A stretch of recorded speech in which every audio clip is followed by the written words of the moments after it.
cute niya. Tingnan mo, may bunny. Tapos may mga design pa yung mga ballpen. Hi guys! Welcome to our new video. So for today's video, magka-unbox tayo ng itong ballpen na binili ko sa SM. Sa SM ba? May mga nabili pa ako ng mga damit, mga glue stick, mga etc. pa, iba-iba pa. Pero eto muna ibubuksan natin.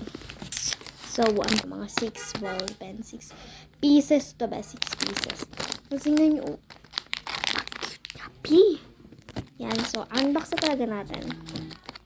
May ganito siya dito. Saan ba yun? Ganito, ginaganto siya. Ganito. Dito, ne? So, buksan na natin. Alam mo bakit ko pinapatagil? Kasi ayoko buksan. Kasi ang cute ng lagayan. Let's unbox it. Sacrifice ko na.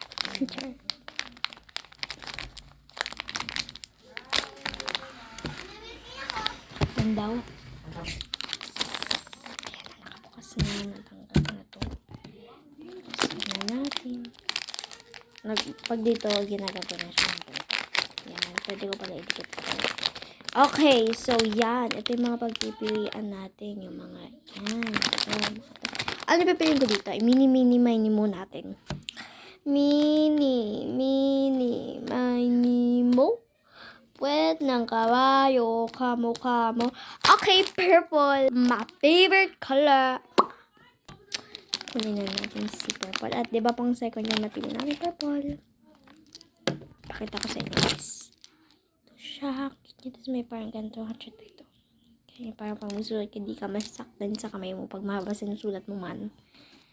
Siya. Click, open, close. Hindi siya yung parang, hindi. Kasi, may ganito din kaklase ko, Cinnamoroll. Pero, sabi niya sa Shopee ito nabili yun. Na-phone ko lang din naman to sa SM randomly. Kaya pinabili ko na din.